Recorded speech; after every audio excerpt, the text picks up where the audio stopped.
warm welcome to NNTV News. My name is Paul Mutiba. Greetings, my name is Kathy Masidle. Now looking at your top story this week.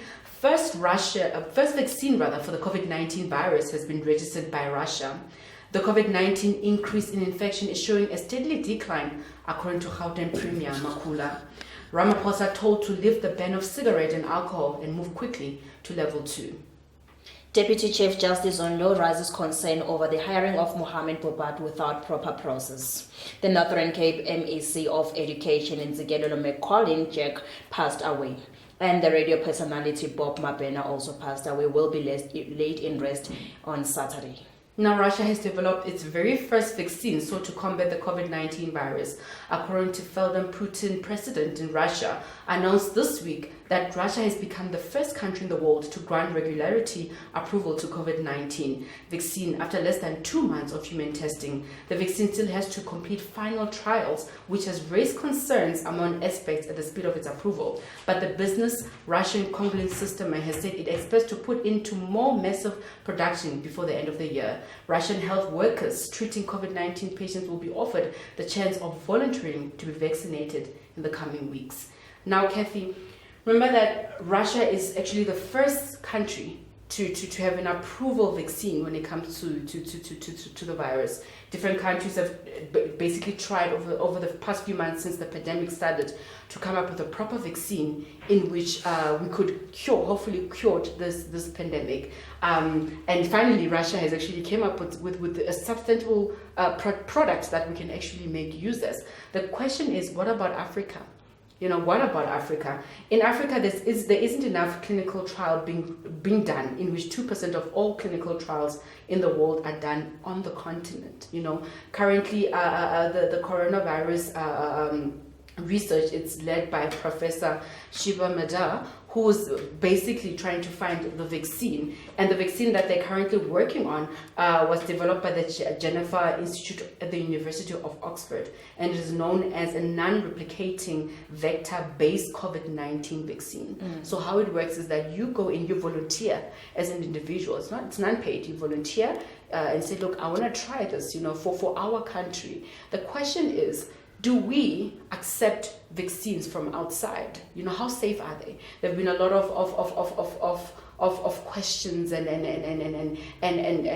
doubt when it comes to vaccines that are coming from abroad. How safe are they for Africa? I don't know your thoughts. And it's also worse because of now in Africa we are failing to create our own vaccine. We still have to depend on other countries so that we can be able to get the vaccine. Absolutely, very, very, very, very true. Because remember that when a specific country like Russia, when they develop their own vaccine, it's for their people first. So they treat their people first, and obviously the vaccine comes to us, It is also costly when we have to take the vaccine from another country and bring it to our country. Absolutely. It is a lot of money. Yeah, so please let us know your thoughts, let us know your thoughts.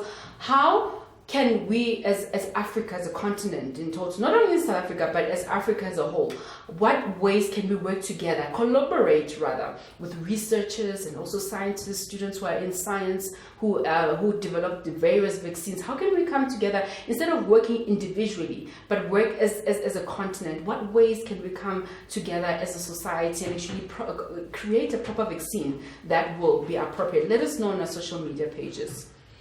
And we have to talk about the Deputy Chief Justice Zondo raises concern about the hiring of Mohammed.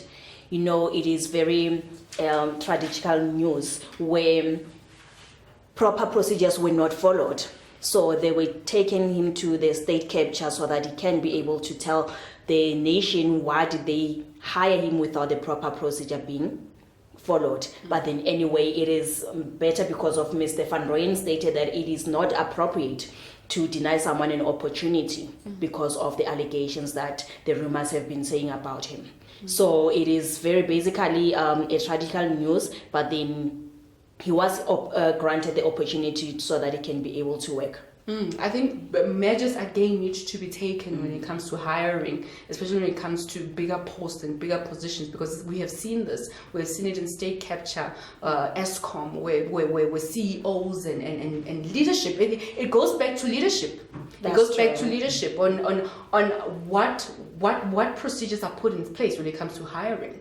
Seemingly, our procedures and our leadership are failing us as the nation. Absolutely, Yes. absolutely. And just going back to the COVID-19 update, though there's been, according to David Makuru again, though there's been a steady decrease in the new COVID-19 infections, Gauteng still needs to continue conducting itself and behaving. That means though we have there has been a decrease in infections lately, specifically in Gauteng. David Makuru did mention that we need to still continue and adhere to proper behavior, such as washing our hands and etc.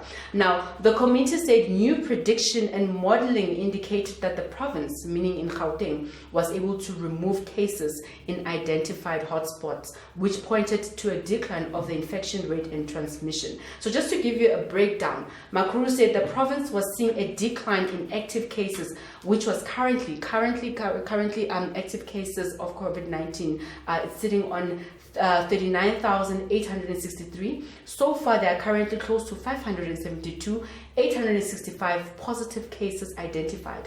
In terms of recoveries, there is 437, 617,000 recoveries, and in terms of deaths, we are sitting on 11,270. So it seems as if South Africa it's really recovering. We have more recoveries than death, which is a good thing. Please stay tuned, as after the break, we'll be giving you more news.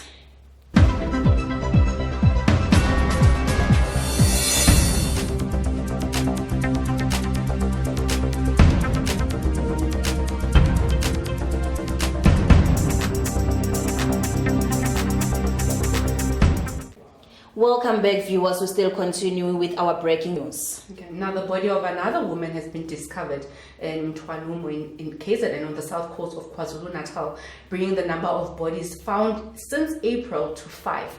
According to police spokesperson Colonel Tembeka Mbete, the discovery of the fifth body was made just a day after a fourth body was found in the same area. Now, remember that August is collaborated as Women's Month, and it seems that there's an increase on the amount of women that have been murdered, and children, not only children and women. Now, according to research and a report by Al Jazeera, they stated that South Africa has the highest crime murders when it comes to the killing of women and children.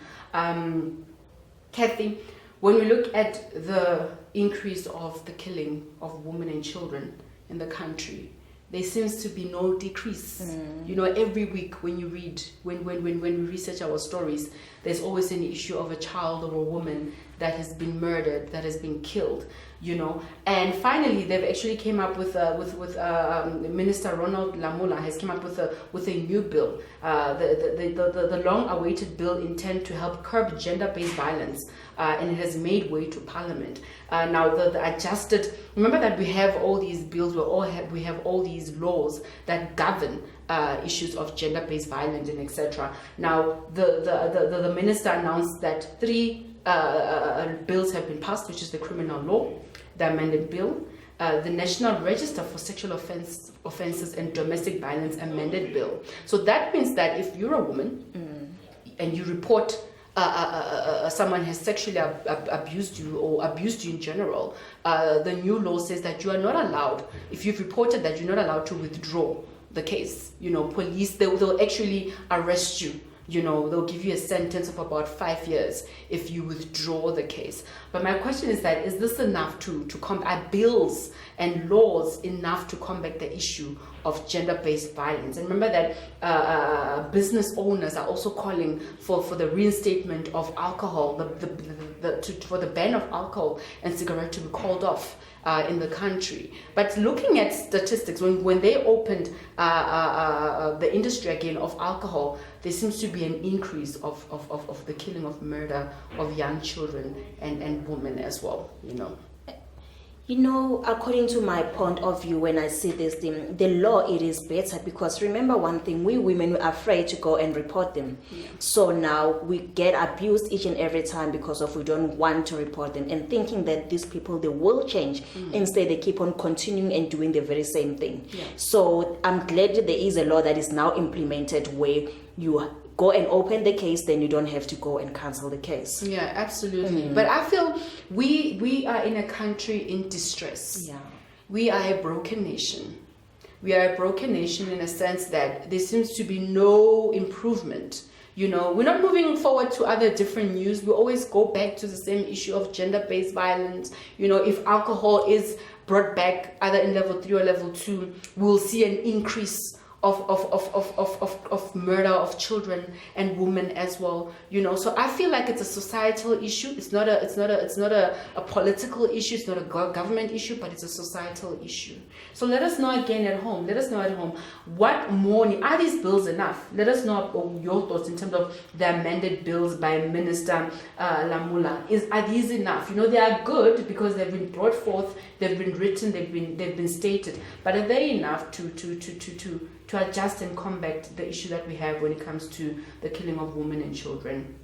As we're still celebrating the Women's Month, please send those comments on our social media platform, which is NNTV, and it's a Facebook. You can also get us on NNTV. Follow us on the Instagram and follow us on Twitter, which is NNTV too. Please send all those comments and please be safe and stay home. Okay, and finally, in the final news, since the start of the year, 118 babies have been abandoned at birth in various public hospitals across Gauteng.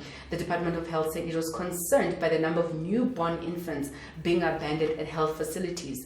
According to the department, the reason for the babies being abandoned ranges from unwanted or unplanned pregnancies, lack of financial and emotional support from the father, undocumented migrant mothers and teenage mothers. The department has identified 5 hospitals with the highest rate of child abandonment in 2020, namely Carltonville Hospital, Leratom Hospital, Eastern Hospital, Tembisa Hospital, and Chris Hani Baragwanath Hospital. The department said hospital social workers conduct educational awareness programs with expectant mothers on care options such as adoption, temporal care, and foster care, so to reduce the number of abandoned babies. Sure. Yeah. That's terrible. Another issue is that our hospitals are overcrowded. They're overcrowded. And remember now, when mentioning the Tembisa Hospital, is one of the hospitals where quarantine people are quarantined and are being isolated from that hospital. Yeah. So can you imagine now if they are leaving the children, unborn children or born children in the hospital, is becoming more even crowded. Yeah. Again, it goes back to leadership in our country when it comes to when we're saying that there's children that are abandoned from migrants, individuals that are coming from different countries like Zimbabwe and Maputo and etc. You know, there must be a system on, you know, when you come to a country, what documentations, what gives you the right to enter a country without being resourced properly. You know, you can't enter a country when you're not financially stable and you don't know where you're going, because obviously you're gonna use state-owned facilities, SOEs. You're gonna rely on hospitals. You know, again, it's an issue of women being better educated on themselves. Since we are celebrating Women's Month, probably more needs to be done to address this issue of women not wanting kids. Maybe the Department of Health needs to form task groups where they will educate young women about their bodies and different contraception methods that are available for them, so not to have those kids and not to feel pressured to have babies. You know, I don't know your thoughts in that. It is not being pressured, is because of, you know, you fall pregnant and at the end of the day you just change your mind, you don't want a baby. But then how so? How do you fall pregnant for the whole 9 months, the whole 8 months from there you don't want that child? Yeah. So if you don't want the child, go and hand the child properly instead of leaving the child with no one to look after. Absolutely. And there are families that are busy looking for children, they want kids, but they are struggling to get babies. Yeah. So we as women, sometimes we don't appreciate being a woman and having that privilege of falling pregnant and have a baby. Yeah, absolutely. That's very, very true. Now, again, let us know on on our social media platforms rather, on the issue of children being abandoned in public hospitals. How do we raise our young girls, since it is Women's Month? How do we raise our young girls and women to understand that pregnancy is a decision, it's planned, it's planned. You plan this issue. How do we address them as parents to plan properly for their future? So do let us know on our social media pages. Pearl, this is a very sensitive issue when coming to women leaving their kids, their children in hospital. And remember, the other thing is that, whenever you're coming outside South Africa, you pay a certain amount in order for you to give birth.